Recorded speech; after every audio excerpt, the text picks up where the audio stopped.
This episode of The Imperfects has some pretty colourful language in it, so we're just giving you a bit of a language warning in case you've got kids around or you just don't want to hear those kind of words. You might want to skip this one for now. My name is Alira Potter, and I'm a proud Yorta Yorta person, and together with The Imperfects, we like to acknowledge the traditional owners of country throughout Australia.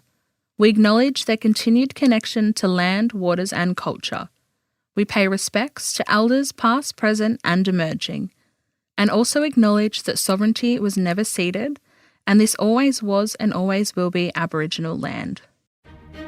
Well, scones with jam and cream, we're back in the Academy of Imperfection, where experts in their field share their wisdom on the subject of imperfection. Today, in part 1 of 2 special episodes, celebrated author and fellow Britishman Johann Hari returns to answer your questions and explain how we can change in the face of addiction. You know, the number of people I know who are parents who are constantly screaming at their kids to get off their phone while staring at their phone, right? So I would recommend there's all sorts of things you could do. You could, for yourself, not as a kind of passive-aggressive thing, but just say, you know what, for me, I've decided to do a lot of these phone hygiene things. You know, I've bought a safe that I put my phone in for an hour a day. I'm going to do this, I'm going to do that. You talk them through it. Just say, I'm not saying you should do this. Just for me, I'm going to do this. So pull yourself a pint of warm ale as students Hugh, Ryan and Josh welcome back Lord Hari to the Imperfects. Well, haven't we got a treat for everyone today? We are joined by none other than I think if we had posters in our bedrooms right now for our heroes, I think this man would. I'm picturing the three of us sharing a bedroom. I don't know why, but hot but disturbing. But there would be a very big Johann Hari poster on our bedroom wall if hypothetically the three of us shared a bedroom. I'm remembering when you had 3 Michael Jordan posters next to each other on your wall, that they were just 3 different Johann Hari posters. Oh, yeah. Like 3 images, different I'm angles. constantly compared to Michael Jordan. It's getting embarrassing. Yeah. He's like, fuck's sake. It's a really strange thing that I think probably confused my parents as a teenager, because I had my room covered with posters. There were 2 people that made a lot of appearances, and this is why I think it was confusing as I worked out my preferences as a teenager. Pamela Anderson was everywhere, like that. You know, it was Baywatch time. Yeah. But then also Jonathan Taylor Thomas from Home Improvement. Remember Jonathan Taylor Thomas? Slightly distant. Yeah. Well, no gay would ever have that poster, so that in fact makes perfect sense. Okay. Why not? What's wrong with JTT? Why wouldn't he? It's inconceivable that a gay person would put that poster on there. I can't tell you why, but I just know that every single gay person listening is agreeing with me. Perhaps not the lesbians, but the others, yeah. Okay. Who would have been on the poster? Billy Warlock, who starred alongside Pamela Anderson in the ill-fated first 2 seasons of Baywatch. Billy Warlock? Who also starred in a really fucking weird film called Company that I watched about 15 times when I was a teenager, mainly because just Billy Warlock is basically naked throughout most of it. But it's it's an extremely disturbing and weird film. I strongly recommend no one watches it. But yeah.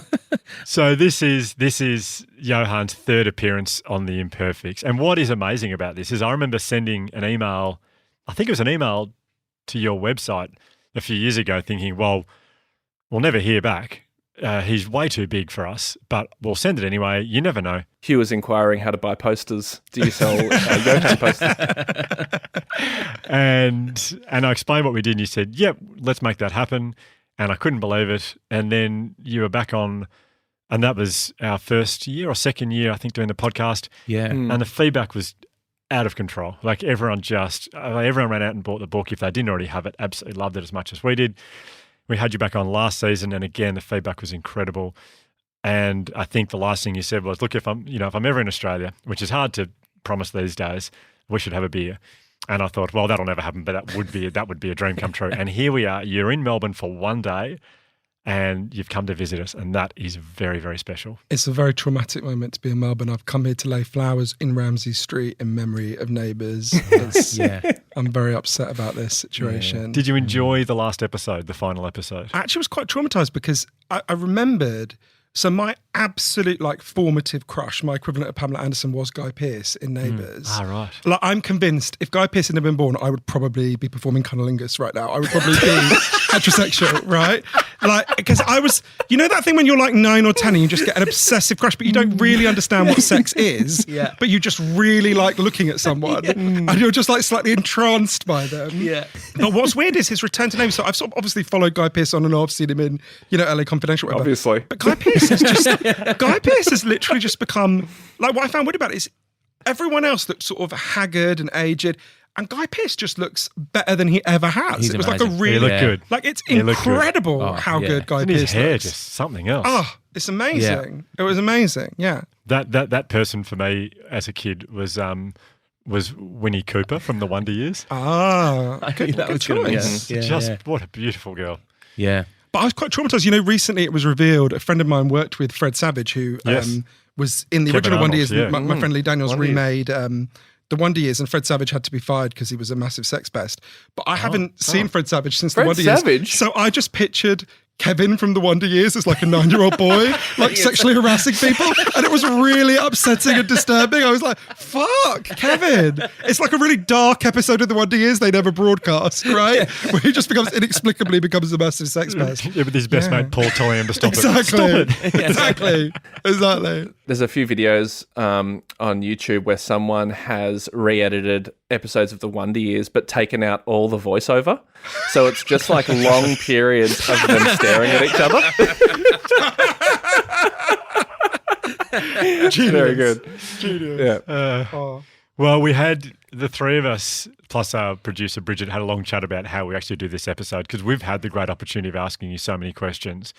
And we get asked a lot of questions through our social media, email, the questions that want to be passed on to you. So we thought, well, this is our opportunity. So we've actually put it out to people, and we had some great questions coming. We had a lot of questions, and we're not going to get through it. We're only going to get to a few of them today, because I have a feeling that your answers to these questions, I'd kind of like to delve into them. So we won't get through everyone's questions, but we will get to a few of them. So I'm completely fucked with jet lag. And I also think a lot of your questions relate to personal advice, which I'm very happy to try to do. I'm tempted to say that line from the Dolly Parton song, I'm not the Dalai Lama, but I'll try. Except fucking Dalai Lama called me fat.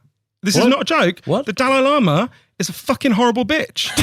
Like, I wish this was a joke. I promise you it's not. Can we just mark that for a promo moment? That'd be great. Thanks. So basically, when I was a baby journalist, I was like 25. I was inexplicably sent to interview the Dalai Lama. And I was like, when you interview someone, obviously I admire the Dalai Lama's resistance to Chinese imperialism over Tibet. But I think, when you interview an important person, you should challenge them about something, right? You shouldn't just suck up to them. So I did a lot of digging on the Dalai Lama, and it turns out the Dalai Lama does have some quite dodgy views as well as some very admirable views. He's quite anti-gay. You shouldn't use the other holes, is an actual quote from the Dalai Lama, whereas that's obviously his primary hobby. And so I thought, I'll challenge him on this, right? So the first 20 minutes, we're talking about, Tibet and things where we agree. And then I bring it on to the slightly more difficult topics. And he literally just started pretending he didn't speak English. He just goes, I don't understand what this question means. And I'm like, I know you speak English. Like, I just saw you give a speech in English. We've been talking in English. He's saying, no, I just don't understand what this means. So I was meant to have an hour with him, and his goons, I'm sure that's not their official title, were like giving me dirty looks. I thought they were going to throw me out. So I thought, okay, I'll bring it back to something where we agree. So I said, Your Holiness, you've always been very critical of income inequality in the West. And he said, yeah, I don't see why people need so much money. We each only have one stomach. And then paused and said, except you. You clearly have at least 3. oh my God. I was a fucking cow, right? Like with 3 stomachs. And in his defense, I was quite fat at the time, but much fatter than I am now. But I said, I was like, this is a man who's meant to love blades of grass and all sentient beings. And he was fat shaming me. I was like, fuck me, this is a bad turn of events. Yeah, it wasn't my finest journalistic moment. I just said, well, you're quite fat as well. That answers the first question from Julie. What are your honest thoughts on the Dalai Lama? So very honest thoughts. Amazing. That's really good. Okay, well, we've got the Dalai Lama question out of the way. Okay. Should we jump into some questions? Are you guys happy with that? Yeah, let's do it. And I don't really, Right. I haven't put them in any particular order. I just, they're just some of the ones we really liked. Great, let's do it. Awesome. This one will relate to your most recent book, Stolen Focus, which I think I called, what did I call it? I mixed up all. Lost focus, I think. Stolen Yeah. connection. Lost focus, as people accidentally call it. Yeah. You don't need to be ashamed because Oprah made that mistake. So any mistake that Oprah makes, Okay. us mere mortals are given Yeah. license. I was So- mortified because I just love your book so much. And then I was like, what have I, idiot. Anyway, so this question comes in from SJ, and I won't say their whole name because I don't know if they want their partner to know that they wrote this question, but here you go. How do you assist your partner to see the addiction and damage of their phone use? As a partner and a father, I'm desperate. Well, a lot of people are in this position, right? They feel like they've sort of lost their partners to the internet. And I should say, there's no scientific research I'm aware of on this, so I'm winging it here, and people should take that with caution and they should seek advice from other people. But I guess what we do know, what there is a scientific literature on is what helps people to change and what works and what doesn't in trying to change people. And so we know aggressive confrontation is almost always counterproductive when you're trying to get someone to change, right? In fact, it tends to cause what's called the backfire effect, where actually the person doubles down on their position. So if you think about in your own lives, you know, how many times have you changed because someone screamed at you and called you a cunt? Probably not that many, right? So love is much more transformative than anger, which is one of the reasons why we're all hardening. We're in this machinery where we're all primed to be furious and angry all the time, and we're all hardening in our positions. It's a disaster for the culture. So I would say, I'm sure SJ is very tempted just fucking yell at his partner and be like, come on now, I'm right here. Yeah. You know, I'm better than whatever shit you're looking at on TikTok. And express that anger to other people, I would say. Don't just try to bottle that anger up. Express it to other people, rant to your friends, get angry. But when you're engaging with your partner, what I would recommend trying to do would be accessing as lovingly and compassionately as you can the doubts your partner has. It seems to me very unlikely that your partner just loves being on the phone all the time, right? And loves being, maybe there are some people like that, so it's not inconceivable, but I think it's very unlikely the person's just like, do you know what, this is just my life, I love it, there's nothing better for me than being on the phone, this is how I want to spend the rest of my life. I hope people at my funeral say, God, Paul, he was on the phone all the time, right? Maybe there is such a person, but I doubt it. So that person will have some doubts, right? So you want to start by accessing their doubts. What do they miss from before they became obsessed with the phone, right? If I'm guessing the person's going to be middle-aged, you know, they will have had a long life before they got to this point. So what do they miss from before then? What are their worries about it? So I would say not in the heat and frenzy of a moment of anger, but in a calm moment when the other person is happy or happier, try to talk about, okay, what is it? What are you uncomfortable about with this? You can't implant the doubt in the person's mind, right? You can only access the doubts they've got and help very slowly to expand them. I love that. That's really good. Access the doubts they have rather than Planting them. Yeah, really good. Well, you just can't. You can't inject a doubt. That, you know, we so think persuasion is about, I'm going to stand over you and tell you the right thing and you're going to absorb it and then do it, right? And sometimes that works. It's not never worth trying. But, you know, there's an amazing group that there's a book I'm going to write at some point about how people change, and I've done a stupid amount of research on it that I've not written about yet. But there's an amazing group in LA led by a friend of mine, a great guy called Dave Fleischer. So basically, we forget this now, it doesn't really matter because of the Supreme Court ruling, but there were a series of referenda in the United States on gay marriage, all of which were defeated. So they voted against gay marriage. And so a referenda in California in, I think it was 2014, might have been 2012 actually, might have been the same time as the election. Anyway, that rejected gay marriage in California, and it was a really fucking bitter blow because people really expected that one to win. Yeah.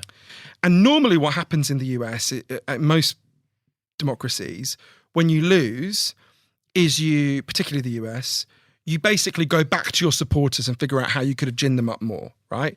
And Dave ran a unit for the LA LGBT Centre, and he was like, no, that's not what we need to do.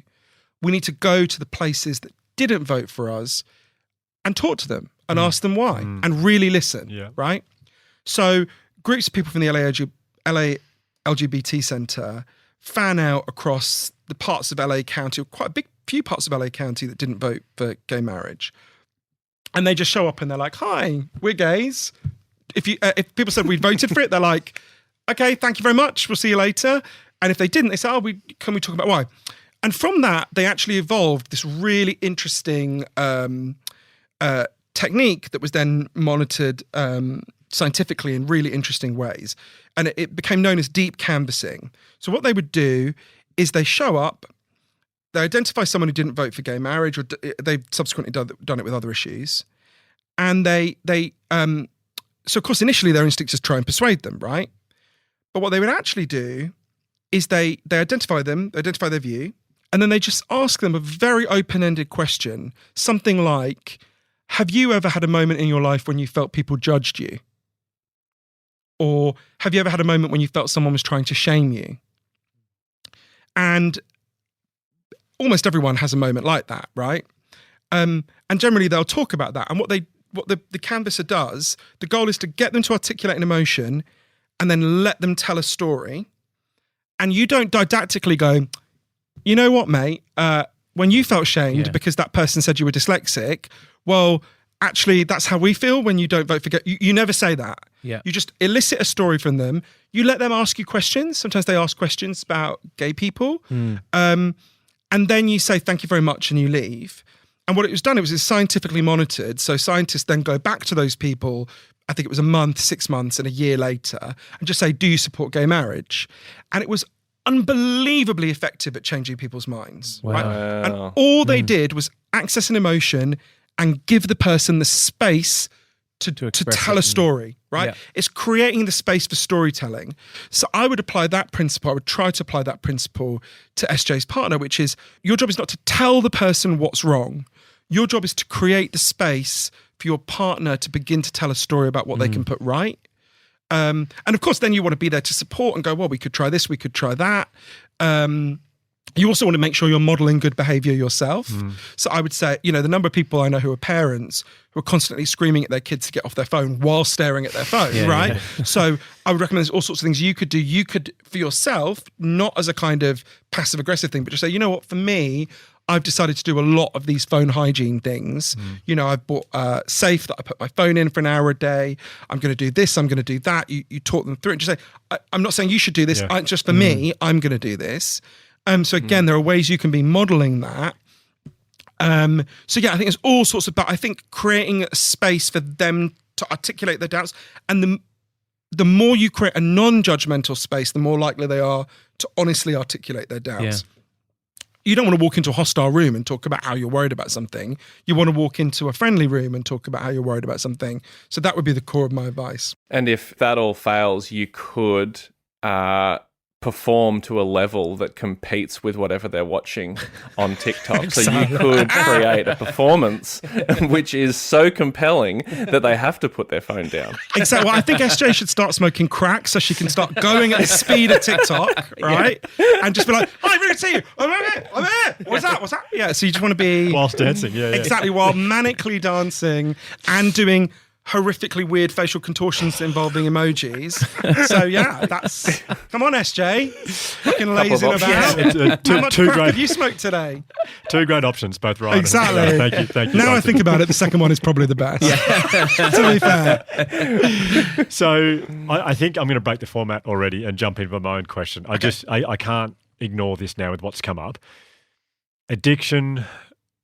I mean, the last time we had you on here, we had, and I'm very biased, but in my personal point of view, maybe because Josh is my brother, but one of the most powerful, probably the most powerful moment on this podcast for me was Josh talking about his struggles with addiction, internet. And I think for me, I was listening to that thinking, I became vastly aware that Josh was struggling before you asked that question. I could just feel it.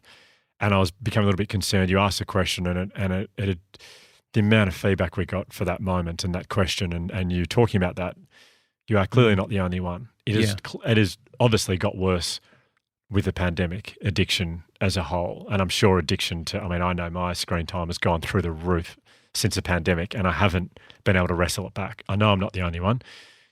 What are your thoughts on, thoughts the right word, but conclusions or summaries on what's happened through the pandemic with addiction in general? I guess we're talking about internet and phone, but also addiction in general.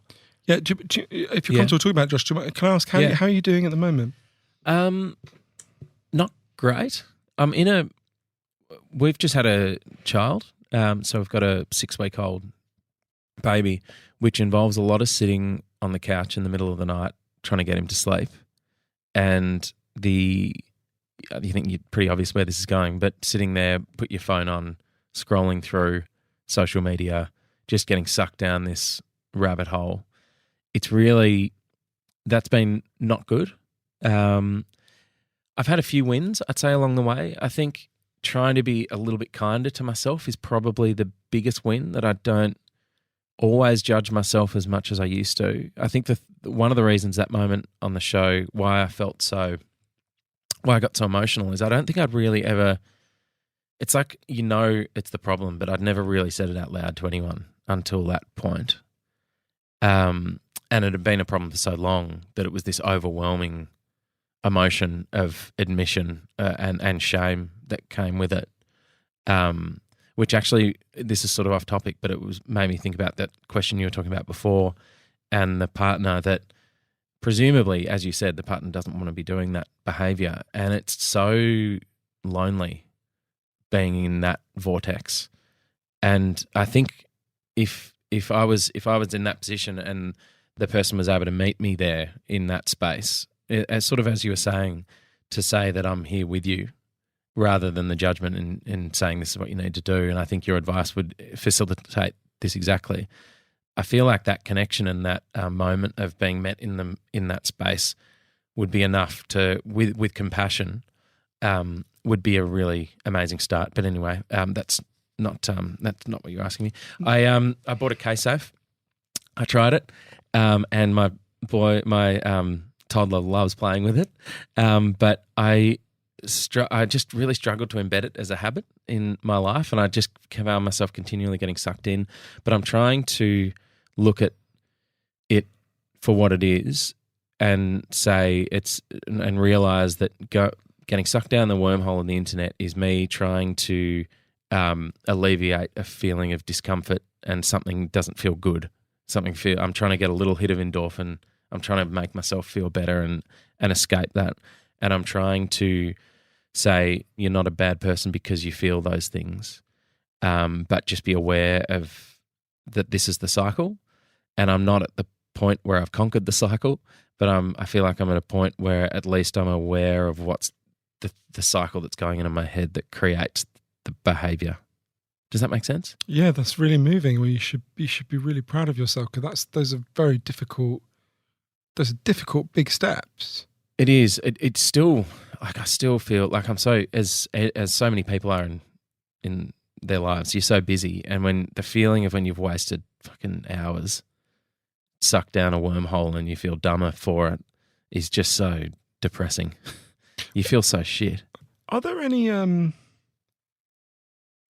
groups that, it's interesting because there's all this evidence. Again, I haven't written about this, so I'm going to get it slightly wrong, but there's a guy called Professor Robert Frank who's done loads of really good work on this, so I interviewed. It's much easier to make changes when you're part of a group that are also making those changes than when you try to make them. It's actually very hard to change as an individual, isolated individual. Is that like the loneliness you're talking about? I went to this place, really fucking weird place called Fairfield, Iowa, which is a town where almost everyone meditates. Basically, the town got kind of taken over by this group called the Transcendental Meditationists, and they're a bit weird. They're nice cult-like people. Or a bit, yeah. I mean, they were founded by a guy called Maharishi, and almost whenever you ask any question, they begin with the sentence Maharishi says, which is not, also given that Maharishi's been dead quite a long time, it's slightly disconcerting. But also takes a long time at the McDonald's drive-thru. And holding up a McDonald's drive-thru is the ultimate fucking sin in my view. But it was, I mean, there's lots of things to say about this the week I spent in this town, but the most important thing is what they believe that it's easier for them to change because they believe when one person meditates, it gives off these, it changes the frequency around them and a load of stuff for which there's no scientific evidence, to be generous about it. The real reason it makes it easier to change is because you're surrounded by people who are also doing the same thing, right? This is why Weight Watchers actually is quite effective. So I wonder how, given that you've already made these incredibly positive steps, are there like groups, the equivalent of 12 steps groups for people with technology addictions in Melbourne? After that episode, we sent a few links to each other and had a few chats about trying to find something. It seemed like there was a good place up in Sydney, and we couldn't really find anywhere in Melbourne. Maybe someone out there can contact the podcast and we can put it on socials, ironically, if we... Well, that's where you got to go to where the customer base is, right? Yeah, exactly, yeah. And maybe there might be something, but I couldn't find anything last time. I wonder if it's simple as it doesn't even maybe I got that wrong. I was looking for like rehab type centres. That's what I was looking up. But maybe it's the fittest I've ever been was when I run with a group rather than plan to. We just had a kid as well, so I can't fit in with their schedules. I'm running by myself at the moment. I don't run as much. I'm not as quick at the moment, but when I have the time to run with this group, it's like this mentality when everyone takes off. In your head, you're like, I can't run this fast. Yeah. And I just got to hang on because everyone's running this fast and you just go with him. I wonder if it's a little bit like that. Exactly. I mean, I once ran to a branch of KFC because I thought it was about to close in 1996. And it was open for another fucking hour. So it was a complete waste of time. But I think if you think about, change is, it sounds paradoxical. You think, God, it's easier to change me than for a whole group of people to change. Yeah. But actually it's not. It's easier to change a group than it is to change an individual. Yeah, for sure. So if there isn't one, you guys should set it up. People will come, people would turn up. There's a hunger for it. Yeah. Is the reason for that, Johann, is because you sort of encourage each other, or is it more of a failing in front of other people? Like what's the reason if you've done the research? It's a long time since I interviewed Professor Frank, and so I might be getting this slightly wrong. He argues it's that we're a social species and we basically develop our sense of the norm from the people around us, right? So it's why, for example, the single best predictor of whether you will be obese is whether your social group is obese. It's the single best predictor. Right. It's why smoking fell, when it started to fall, it fell really dramatically because it created a group effect for giving up smoking. So basically group effects. So basically as humans, we look around people around us and go, oh, that's how I should be, right? We're very imitative. It's why if I yawn, you're going to yawn, you're all going to yawn, right? We're a very imitative species. It's also kind of like when you go to like I don't know if you've ever been to like a live taping of a comedy show or something, and when you're there, you laugh so much more in the studio audience or in like a theater audience than you would if you were just by yourself at home watching on TV. And I wonder, that was the kind of, I think the reason why there was like what they call like canned laughter on TV shows, or still is on some TV shows, was because like in early television they were replicating the theater experience because that's all people knew. But then also it's like got that when other people are laughing, it's like creating this environment where it's like, oh, it's fun. It's like, this is fun. And you do find that you laugh a lot more when you're around other people, like in a cinema or a theater, than if you were just by yourself at home. I remember like watching stuff at home thinking that I'd seen in a studio. I'd been in a studio audience. I was laughing so much. Then I got home and watched the same show by myself. And I was like, why did I find this funny? This is not funny. But I was laughing a lot in the moment. I wonder if it's a similar science. Definitely. I mean, why do they put on books, this is a best-selling book? It's irrelevant to you whether it's best-selling, right? If you want to read it, it's completely irrelevant. But it's like, oh, other people are doing it, so you should do it, right? Yeah. So that's so deep in human nature, and it, so I think it's mostly that. So you want to craft your group to be acting out the kind of behaviors that you want yourself to do, right? which is why people move to Fairfield, Iowa, right? You want to be someone who meditates, but you know it takes a huge amount of discipline. You could go to a place where everyone's doing it, where the rush hour is to go to the Golden Domes where everyone meditates, twice a day. And then you can see, suddenly it's much easier to go with the group. So yeah, I think the next step I would recommend would be building a group who are facing the same struggle and trying to make the same change as you, and it will be the equivalent of Weight Watchers. Yeah, right.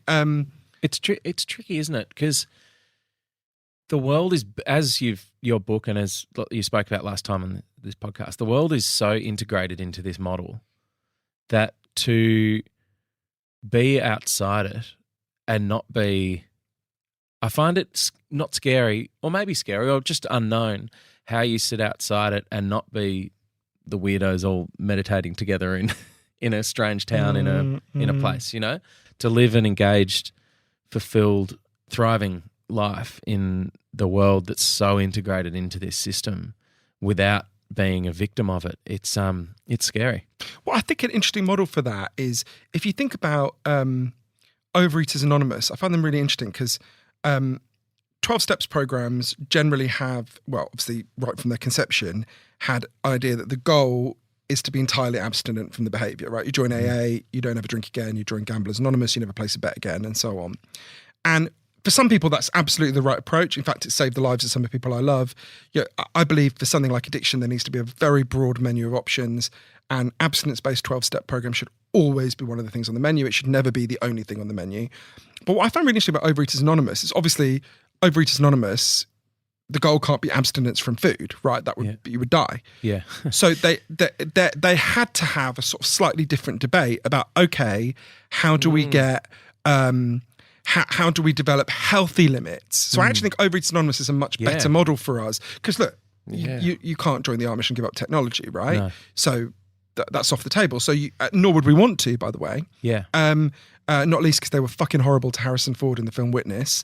But the mean, don't be mean to Harrison Ford. No one gets away with that. Exactly, it's unacceptable. Yeah. But so I think Overeaters Anonymous or Weight Watchers. These are better models for thinking about that, which is more about how you regulate your use, how you develop healthy relationships with this thing that's become an unhealthy relationship. Now in AA, they wouldn't say that about alcohol. There are some programs like Smart Recovery that do have a sort of more open-minded attitude about that. But the when it comes to alcohol, for example, but so I think it'd be worth thinking about those models, looking at them, and just it's very easy to set up groups. I might stop overeating as well, which would be good. It might have double benefits. Don't take away my only pleasure. Fuck it. Yeah.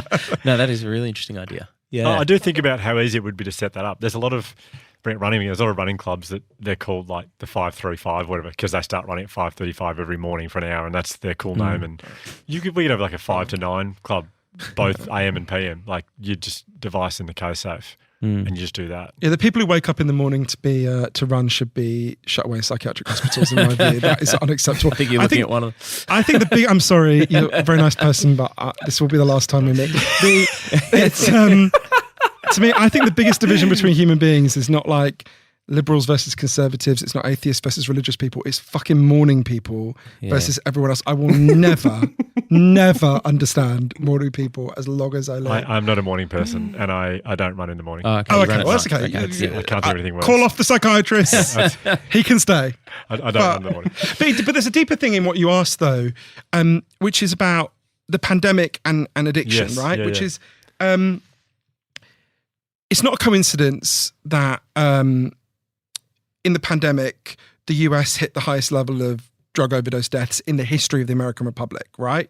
More than 100,000 a year. And we were already going into the pandemic at the highest level ever, and then it went significantly higher. I think there's lots of reasons to understand that, but one of them is about something I wrote a lot about in my first book, Chasing the Scream, because, as you know, we had a lot of addiction in my family, and I wanted to understand it, so I went on this big journey to try to understand it and understand the wider war on drugs. In particular, there's one experiment I learned about that really changed my life, and how I relate to some of the people I most love, that I think explains why the key reasons, not the only reasons, but it's one of the key reasons why addiction exploded, including here in Australia during COVID. So when I started researching Chasing the Scream exactly 10 years ago, If you'd said to me, let's say heroin addiction, because that was close to me, if you'd said to me what causes heroin addiction, I would have said, well, the clue's in the name, you fucking idiot, right? Obviously, heroin causes heroin addiction, right? We've been told this story for 100 years that's become totally part of our common sense. So we think if we kidnapped the next 20 people to walk past this building in Melbourne and like a villain in a Saw movie, we injected them with heroin 3 times a day for a month, at the end of that month, they'd all be heroin addicts for a simple reason. There's chemical hooks in heroin that their bodies would start to desperately physically crave. And at the end of that month, they'd have this tremendous physical hunger for the drug. That's why in English, another word for being addicted is hooked, right? You crave the physical chemical hooks. It turns out that story isn't totally wrong, but chemical hooks are a tiny part of what's happening in addiction. And the first thing that alerted me to the fact there's something wrong with this story we've been telling is when it was explained to me in Britain, if you step out into the street and you get hit by a truck and you break your hip, you'll be taken to hospital and you'll be given a lot of a drug called diamorphine. Diamorphine is heroin. It's the really good shit because it's not contaminated like the stuff you buy from a dealer. It's pure, right? People in British hospitals are given that for quite long periods of time. Anyone who's listening who's got a British grandmother who's had a hip replacement operation, your nan's taken a lot of heroin, right? Now, if what we think about addiction is right, that it's caused primarily or entirely by exposure to the drug, what should be happening to all these people in hospitals in Britain who'd be given quite a lot of really potent heroin? Some of them should be leaving and trying to score on the streets, right? This has been studied very carefully. It never happens, right? It doesn't happen.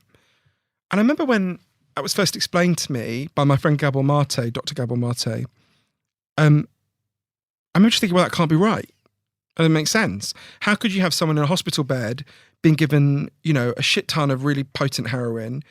They don't become addicted. You've got someone in the alleyway outside shooting up a much weaker form of the drug, and they do become. How could that? They do become addicted. How could that be? And I only began to understand it when I went to Vancouver and interviewed one of the most amazing people I've ever met, a man named Professor Bruce Alexander, who did an experiment in the 1970s that's completely changed how we think about addiction and led to amazing changes all over the world. So Professor Alexander explained to me, the story we've got in our heads that addiction is caused primarily or entirely by the chemical hooks comes from a series of experiments that were done earlier in the 20th century. They're really simple experiments. Everyone listening could try them at home if they're feeling a little bit sadistic. You take a rat, you put it in a cage and you give it 2 water bottles. One is just water. The other is water laced with either heroin or cocaine. If you do that, the rat's going to try both the water bottles. It will always prefer the drugged water and almost always kill itself within a week or 2. So there you go. That's our story, right? It tries the drug, needs more and more of it until it overdoses. But in the 70s, Professor Alexander came along and said, well, hang on a minute. You put the rat alone in an empty cage. It's got nothing to do, nothing that makes life meaningful for rats. It's only got the drugs. What would happen if we did this differently? So he built a cage called Rat Park, which is basically heaven for rats. They got loads of friends, they got loads of cheese, they got loads of coloured balls, they can have loads of sex. Anything a rat likes in life is there in Rat Park. And they've got both the water bottles, the normal water and the drug water. And of course they try both, they don't know what's in them. This is the fascinating thing. In Rat Park, they don't like the drug water. They hardly ever use it. None of them ever use it compulsively. None of them overdose. So you go from almost 100% compulsive use and overdose when they don't have the things that make life worth living to no compulsive use and overdose when they do have the things that make life worth living. Now, there's loads of human examples of this. It's why I'm always saying, the opposite of addiction is not sobriety, valuable though that is to many people. The opposite of addiction is connection. But think about COVID, right? When you relate it to that, all of our lives became like that first set of cages, right? Now, I was in favour of the lockdowns. The one thing worse than being shut in your home is being dead, right? So there was a terrible pandemic. We had to physically separate for a while. You can disagree with some of the details. I mean, I spent a lot of the pandemic in Vegas where the casinos were open and the schools were closed. I'm not sure that's the best priorities, but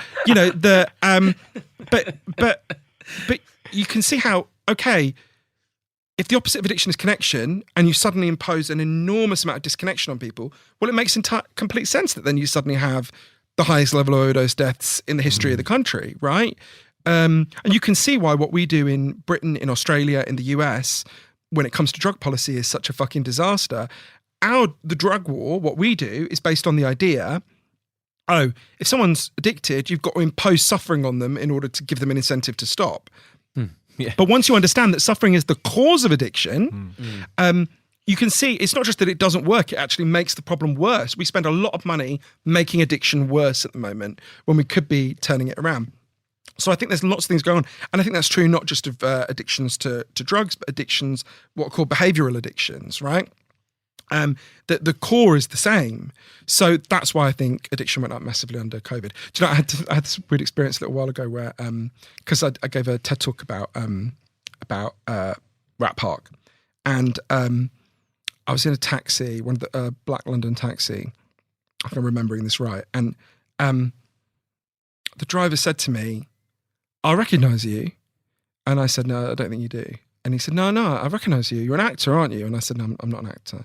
He said, "I'm sure I know who you are." And he kept trying to guess who I was. And I was like, no, I've just got a generic face. And I got out, I paid him. And about 3 minutes later, he drove back and he said, "Oi!" And I said, "Yeah." And he said, "You're the Addicted Rats TED Talk cunt." And I was like, yeah, that's me. So that is what I want on my tombstone. Johann Hari, the Addicted Rats TED Talk cunt. Right? That's kind of like, it's kind of like he's just said the thing that he put in Google. Just buzzwords. Exactly. But I'm very happy to take that mantle. It's Amazing. I mean, like with the addiction thing and with that, the Rat Park and connection, and when you've got other options, it does make me think about like my own phone use, because I'm similar in the sense that it's gotten worse for me. You know, I've been traveling for months, and I even while I have all this incredible stimulus in front of me, I still find myself reverting back to checking a phone just because it's a habit. It's as soon as there's like obviously that second of boredom, or if I've looked at the view, looking at the view. Great, that's done. Now I have a moment, and then you look at the phone, and then you're sucked in. But that does make me realize that you put other things in front of you. Of course, you need to be constantly stimulated with other things. But when you're engaged in conversation or you're out for dinner, I do forget about the fact that, and I'll go like, "Oh, I haven't actually checked my phone in ages." And it often actually is to do with the fact that I have been in sort of like some sort of gripping, compelling conversation, or something's happening.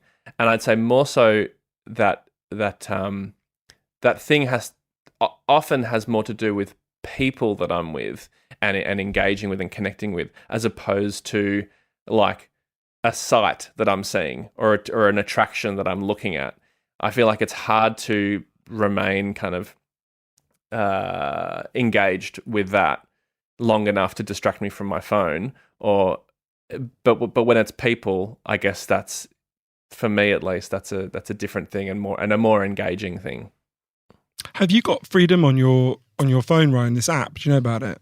I do. I've got it on my computer actually, but not on my phone. You can install it on your phone. For people who don't know, you can install it on your phone, your laptop. It's an app, and it will cut you off either from specific websites, say you were addicted to Twitter or whatever, or it could cut you off from the entire internet. So if you want to just go like, "Oh, I'm just going to walk around this city for an hour and look at it," you could just lock it out. Yeah. Interestingly, you can do it so it leaves Google Maps still works, but nothing else does. That's what I do because I get lost literally everywhere. But so I would really recommend trying that. By the way, are you in London now? Have we literally just swapped places? We've swapped places. Yeah, I'm at your house. Exactly. That's like a disturbing David Lynch film. You just turn the camera and be like, I'm in your kitchen. I like the idea that like we should have a deal where literally one British person comes to Australia, an Australian has to go to Britain. Should be like a one in, one out policy, right? Yeah. Exactly. Yeah, that was a new trade policy.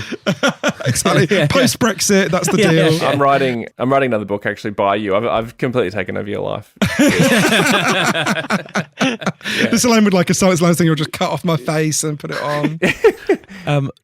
Not that you wanted my opinion at all there, Ryan. I know you're talking to Johann, but it seems, from my understanding of addiction, especially when internet stuff, it's about variety and change, as opposed to drugs where it's about a stronger hit and it's about new stimulus.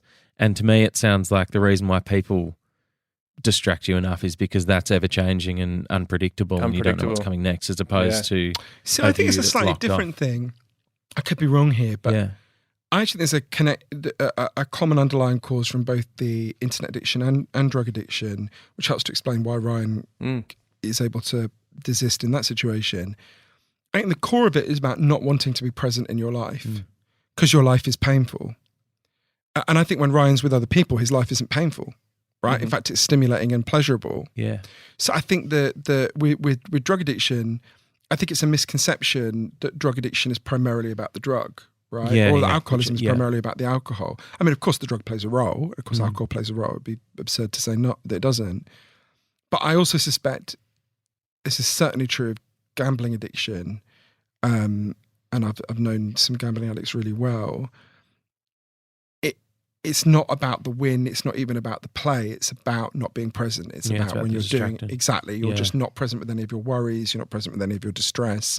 You're just in this almost. It's interesting when you watch. Obviously, because I've been writing this book about Vegas, I've been in Vegas a lot. It's so interesting when you watch people who are gambling, particularly the kind of really hardcore people in the high rollers rooms where I've been spending a lot of time. It's not. I mean, you just see how much. The even their facial expressions as they're gambling are ones where it's a moment of, it's not pleasure, it's relief from the things that were weighing on them. Of course, it's a pretty ineffective form of relief because you the house wins most of the time. Obviously, otherwise there wouldn't be any casinos. So yeah, but I think that's and that does that ring true to you, Ryan, about why when you're with people, of course you want to be with them. Yeah, I mean, now that you say that. It sort of makes me think of something else that I was told once about gambling addiction, but I guess it probably rings true to most addictions. Well, you can tell me, but the thing that people love, this is what I've been told, that people love about gambling is actually the control, which sounds strange because it's like obviously you can't control the outcome, but you can control the process of doing it. And I think there's something about a phone, like especially if your life is, and look, my life, it's dramatic to say that my life is painful. It's not, but obviously in moments I have down moments, and by picking up the phone and looking, I guess that is a form of control. I guess that is a form of going, okay, I'm going to take control of the moment, and I'm going to just go into the phone and look at things that I want to look at, and then move on when I'm done with it. It's sort of or at least you tell yourself that story. Well, yeah, but to a certain degree, it is true. It's true in the sense that I can choose exactly what I want to look at. I can choose when I'm done with something, as opposed to normal life where it's like I often can't choose to swipe through a painful moment. I think that's really interesting because if you think about the point at which the internet arrived in most of our lives, right, sort of the very late 1990s, the early 2000s, a lot of the things that are driving kind of depression, anxiety, addiction that I write about in my books were already supercharged. We'd already become really unprecedentedly lonely. We'd already become really financially insecure, all sorts of things. But what happens is the internet arrives and it looks a lot like the things we've lost. You've lost friends, but here's some Facebook friends. You've lost status in the economy, here's status updates, right? But it's not the thing we've got. I really think I spent a lot of time in an internet rehab center in Spokane in Washington when I was researching Lost Connections. And, it was so interesting to me because they get all kinds of people there, but they disproportionately get young men who are obsessed with multiplayer online role-playing games like then it was World of Warcraft, it'd be Fortnite now. But they also got young men who were hugely obsessed with porn. And it really helped me to think about it because I thought in some ways, the relationship between online life and life is a bit like the relationship between porn and sex, right? I'm not anti-porn. But if your entire sex life consists of looking at porn, you'd be fucking pissed off all the time because we didn't evolve to wank over screens. We evolved to actually have sex, right? I didn't mean to look at you as I said that, Ryan. On a screen. Exactly, on a screen, exactly. What can I want? Don't worry. In your house. Dream come true. Last my kink was realised. It's very specific. In my house. Yeah. That's certainly not a category on Pornhub, that's for sure. It wasn't a category on Pornhub until today. Because we are recording this. So you think about that relationship, right? If online interactions met our deeper needs, we would have been totally fine the last 2 years, right? I did not hear a single person in the last 2 years say the sentence, hooray, another Zoom call. Right? Not once. Right? No one. Like, even think about us meeting now, right? We've talked lots of times. I feel like we're properly meeting now. I don't feel we met. I think we had a really interesting conversation, but we didn't meet each other, right? I will remember this meeting in a way I won't remember those previous conversations. People often say to me for your books, God, you travel all over the world to interview these people. Why don't you just interview them on Zoom? Because any journalist knows on an interview on Zoom, you get 10% of what you get face to face, right? Literally 10%. Like, people don't open up to you in the way they do when you're sitting opposite them. You don't. When you say that, Johann, you don't mean just the head and the shoulders. It's not a physical 10%. Exactly. That's all I get. I get to see their top left eyebrow. That's it. Yeah. You just get so little of their what they tell you. 10% of what they would tell you face to face. So I think there's a lot to think about in there.